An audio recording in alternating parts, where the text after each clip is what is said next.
So today's session we will discuss the module 5 model question papers with questions with answers. So the first question is develop a Python program to read and print in the console CSV file.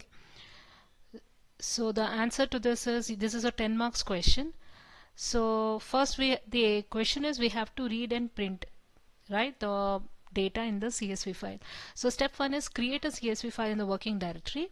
So you give this example. So like take an example of a CSV file and write this. So let's say this is an example of a CSV file and the name of this file is my CSV underscore 01.csv. So that's the step 1. So first you create the CSV file in the working directory. Step 2 is now you have to call the read underscore CSV function to read its content and convert it at the same time into a data frame object, right? So how do you convert it is using the read underscore CSV function.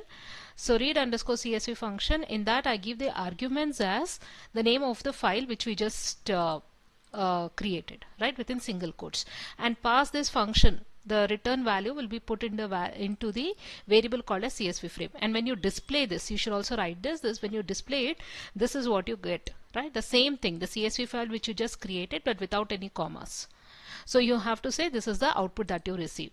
Next, in step 3, we will also take another example where suppose the CSV file does not have any delimiter in it, right? So in that case you can use one more function called as read underscore table function, where the only difference is apart from the name of the CSV file you also have to give the delimiter, that is a separator. Just say SEP, that is a separator, is equal to comma in single quotes, and the output would be the same thing. This is another way that you can read a CSV file where you can specify the delimiter. Okay, and step 4, you can give one more example where suppose I have a CSV file which looks like this. So what's the difference here is I don't have these headings, right? Suppose I don't have header in the first row. So in that case what you have to do, because see, this is a CSV file I have and there is no header, so directly from first row itself the data is starting. So in this case, if you directly use read underscore CSV function, it will result in a wrong interpretation, because if you just say read underscore CSV and call the CSV file name, see what happens is, okay, the name of this is my CSV underscore 02. Just give the same names so that it's not confusing. So when you directly try to read this file which doesn't have a header in the first row, then it will take the first row as a header, which can be a wrong thing. So if you want to avoid that, in read underscore CSV function we have an option called as header, so that you specify as none. Okay, so if you have a CSV file where the first row doesn't have a header, then just say read underscore CSV, give the first argument as the name of the CSV file which you have created, and say header is equal to none. So then it will not take the first row as the header and it will itself give a header called as 01234. Okay, now there is one more thing, you can also give your own names or headers, right? So how you can give is read underscore CSV, give the file name, then give your own headers in the options called as names. So give the list as this one. So as you can see, it has this statement has given a header for every column. Okay, now coming to the next question of the 9B, define data frame in Pandas, define how to define the data frame, describe how to define the data frame, accessing the elements of the data frame with suitable examples.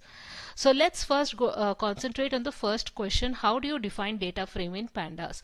See, there are various ways of doing. Let's take the case 1, where in case 1 we have created a new data frame using a dict object. Okay, so that means a dictionary object, and then we are calling the data frame constructor. Okay, this is the case 1 where in first statement I create a dictionary object, and in the second line I call the data frame constructor. So how do you create a dictionary object? Let's take a variable data, and this is my dictionary object. We have discussed this in the previous session. Dictionary will have two things. It will have a key and a value. So in this dictionary, color, object, price are the keys, and these values within the square brackets are the values. Okay, keys and values are separated by colon. and this entire thing is enclosed within curly brackets like this. So this is our dictionary which we have created. Now I am passing this dictionary object data to my pd.dataframe function. Right? When you write data frame, remember this function will have capital D and capital F. So pass the dictionary as an argument, and the returned value frame is now a data frame, and you have to display it. So you write here, right, display the data frame, and you have to write the expected output. This is also important. So this is our data frame, and right here the data frame is created as shown. Okay, you have to write these things. It's created as shown, and this is the data frame. Okay, so as I said, every statement should have a comment to explain what happens here. Here you say create a dictionary object. Okay, and here you say call the data frame constructor. Okay, so every statement should have a comment explaining what happens in that line. Okay, and this is how the output looks. Right, you should also say how the output looks. So that was the first case. The second case, another way of creating a data frame is where you can specify the columns option. So the same function pd.dataframe, data is actually already we have created the dictionary object. I am giving one more option here, columns. So basically I am giving here a column header, that's all. So the dictionary, the content of this dictionary is the same. I am just giving a header to the column. The column name is object and price. Okay, so when you display this frame 2, this I am giving to frame 2, this is how you get. Okay, case 3, where the labels are not automatically explicitly specified with the index arrays. So normally what happens is when you are creating a dictionary, if you see this, these are the index numbers. This is automatically given by the Python, right? It gives 0, 1, 2, 3. Now you don't want this automatic indexes, you want to give your own index. Then what do you do? pd.dataframe, the first argument would be the dictionary object, the second one would be the index, what index you want to give to each row. So just say index is equal to, as I have 5 rows here, I am giving 5 names for the indexes, and you can see 0, 1, 2, 3, 4 is now replaced by ONE1, TWO2, like that. Okay, so case 4, where I can also create a data frame by using the just by using a matrix, as a matrix, right? I can create a 4x4 matrix and create my data frame. So if I want to have a matrix in my data frame, then what do you do? pd.dataframe np.arrange 16. So that means I'm going to have 16 elements in my matrix. Reshape 4x4 within 2 parentheses. That means I'm going to have a 4x4 matrix. I'm also specifying the index. So that means the name of these rows, and columns, that is the name of the columns. So when you see frame 3, this is how it looks. So all this has been discussed in the sessions in the other links. The links to each one of this will be shared in the description box. So that was about defining a data frame. Now coming to selecting the elements. So how do you select the elements of a data frame? So again you have different methods here. If I want to select the columns of a data frame, then what do? See, then my data frame name is frame. So if you just write frame.columns, you can see, right, the column headers are displayed. Okay, and if I want to display the indexes, if you just say frame.index, you can see the index numbers are displayed. Suppose I want to see the entire set of data within my data frame, then what do you have to say? Frame.values. That's all. Just remember this. For selection of elements of a data frame, the 3 things are frame.columns, frame.index, frame.values, and you have to write the output. Okay, now if suppose I want to select only the contents of the column, I want to display the contents of the column, then what you have to do is, before I said frame.index, frame.values, now what you do is frame within brackets, give the name of the header of the column. So header of the column here is price, the last one, right? So put that in single quotes. Then what happens? The contents of this entire column which is under price will be displayed. Okay, to display the contents of a column, say frame within the brackets, because I want to access the contents, right? So you have to put it within square brackets, and the header name you have to put within single quotes. Okay, now if I want to extract a portion of the data frame, I don't want the entire column, I don't want the entire row, then what do? indexing concept, right? 0:1. If I do that, then what happens? The elements of the first row and the second row would be displayed. So this is our first row, this is our second row. Okay, so this is like extending a portion of the data frame. So 5 cases have been shown for selecting the elements of a data frame. So that was one question. Coming to the next question, which is again a 10 marks question.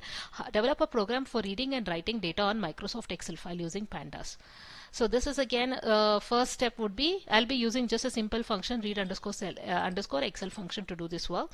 First, let's create a Excel file. Let's say I've created an Excel file called as data.xls, right? And it is having 2 sheets. This is sheet 1, this is sheet 2. Okay, so you have to draw this and show that you have created a data, because I want to show the contents, right? You have to draw this in the paper, examination paper, and show this is like, this is sheet 1, this is sheet 2. Then step 2, I just have to call the read underscore Excel function. It's a 10 marks question, so you have to explain step by step. Use read underscore Excel function. So how do you do? pd.read underscore Excel, give the name of the file. Data.xls is the name of the file. I just don't create it, or I need to also add it to my working directory, right? Create the Excel file, add it to the working directory, or keep it in the working directory if you're working on Jupyter Notebook. Then call the pd.read underscore Excel. Of course, when you're using PD, that means you should write the statement import pandas as PD as the first line in your code. So here I write data.xls, which is the name of the file, and see, when I say that, the entire Excel file contents will be here. So what happened here? The return data frame is now composed of the data which is tabulated from the first spreadsheet. Because you have to say this is the contents of the first spreadsheet only. So what do you have to do if you want the contents of the second spreadsheet? That would be the next step. Step 4. If I want to see the contents of the next spreadsheet, what I have to do? Second spreadsheet, just add sheet 2 as a second argument. Or you can also write here comma 1, because first spreadsheet would be 0. Second, the number of the second spreadsheet would be 1. Either of these two, you write both the statements. Either you write sheet 2 or you type 1. So when you do that, the contents of the second spreadsheet would be displayed. It will read and it will display. That's all. Now how do you write into a Excel file? So that means what I'm going to do, I'm going to create a data frame and I'm going to write the contents of this data frame into my Excel file. So step 1 is what? First you create a data frame. See, I've created a data frame something like this, pd.dataframe. See, you have to write import pandas everywhere. I didn't write, but you have to write import pandas as pd. So that would be my first line. Then frame is equal to pd.dataframe np.random. See, this need not be given. I am just giving it here. This need not be given. You can directly write your code. Okay. So this is your code. Import pandas as pd. Then you create you put your comments. Create a data frame. So this is how you create, and then you put here display the data frame. See, every line I am repeating, please write comments. Okay. So this is your comment. This is your comment. Okay, and this is your frame. I am displaying the data frame, and this is the output. So the output looks like this. Okay, so you have to write that. So this is the output. Now what I have to do, I have to then call the function, right? Call or create Excel file, or create and write data frame to Excel file. So how do you do it? It's just one line, frame dot to underscore Excel as Excel, and under that you give the name of the file that you want to create. So this file will be created, as well as the contents of this frame would be written onto this Excel file. Okay, so this is how your file would be created. Now coming to the last question, illustrate the concept of data aggregation in Pandas with group iteration. Now make sections and please write it point-wise. First, explain the concept of data aggregation. What is data aggregation? This is the last stage of data manipulation. It is used to, it basically means a transformation, right, into a single integer. And some of the examples of data aggregation are sum, mean, count. What happens here? These functions are basically doing calculations on a set of data, and you are generating a value into a single value. So basically that is also an example of data aggregation. So categorization. So in a more formal way, how we are doing data aggregation is we are doing categorization of the data. That means we categorize the data and make into groups. This is a you have to write this. This is a critical stage of data analysis. Categorizing the data and making it into groups is a critical stage of data analysis. It's very important to write. Then this is very important. So grouping is actually a process of transformation. It involves three steps: splitting, applying, combining. Splitting, where we divide the data sets into groups, then we apply a function to each group, then finally we combine all the results, right, and generate a new group or a new data frame object. So from this part of data analysis, Pandas will do it using a tool called as Groupby. Okay, so whatever I've explained here, this data aggregation work, this grouping, splitting, applying, combining, all this will be done using a tool which is given by Pandas called as Groupby. So the next question they have asked, what is Groupby? So concept of Groupby you explain. Okay, so Pandas Groupby function is a powerful tool to split the data frame into groups, right, based on the columns. Why is it done? Why you're doing this grouping? So that we have efficient data analysis and aggregation. Now Groupby means split, apply, combine strategy. We look for this word. You have to write this. Okay, so here the data is divided into groups, a function is applied, and the results are combined. So then take an example, right, and explain. So they've asked, this is a part of the question, they've asked, illustrate the data aggregation in Pandas using group iteration. So before you take this example, first tell what is group iteration. See, we just now saw group by. Now group by is also supported through iteration. See, I will have so many data, right? So I'll be having some 10,000s of data. I'll be making like 1,000 groups. So obviously I have to iterate through this, right? I have to iterate through the groups and into every item of the groups. So this is how I do the iteration. For name comma group in frame.groupby, suppose I am grouping based upon the color, print name, print group. So this is just an example I'm giving. This is not a program. Explain this, basically this much part explains what is Groupby. Then very important, it's a 10 marks question. The program itself will carry 5 marks. Now you have to write this program. Theory will take 5 marks, program will take 5 marks. So let's write a program to illustrate data aggregation using group iteration. First, construct a table like this. Like using this table, now you create a data frame. That would be the step 1. So using this table as your input, create a data frame. You have to write this table. Okay, then create the data frame. So once the data frame is created, step 2, let's call the Groupby function, and let's suppose I do the grouping based upon the color, and I want to access the price 1 column, right? 2 columns are there for price. I want to access this, and I'm going to group based upon the color. How do you do it? Group is equal to frame is the name of the data frame. Now I want to access the price, right? So basically it is indexing. So price 1 I am doing, because I'm accessing right, a part of the data frame. How do you access? Using this, right? I access the element of the data frame using square brackets. Dot. Now call the Groupby method. So Groupby function, I am using frame color as the grouping method.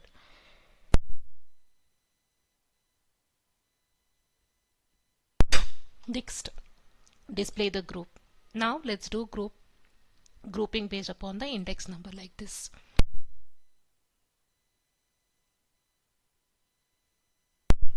Step 4, let's perform the calculations. Group dot mean, group dot sum. Then this is the main thing. How do you do group iteration? You have to write this for loop. Next, you have to write what kind of output you are obtaining, which would be like this. So you're seeing that actually this for loop is doing iteration based upon the name and the group. Okay, so we are making groups based upon the colors like this, and under green it is looping 2 times, under red it's looping 2 times, and under white it's looping once. Okay, so if this much you write, you will definitely get 4 marks. It's a 10 marks question, right? 5 marks will go for the theory. Okay, so as far as I know, concept of data aggregation will carry 2 marks, concept of Groupby will carry 2 marks. If you explain this group integration, this concept iteration, this will carry around 1.5 marks or 1 mark. And complete Python program with comments and expected output will carry 5 marks. Okay, so this was a quick discussion of module 5. I am repeating, please go through the individual uh, lectures of each of these questions. Please go through them. That will make you write the paper very well.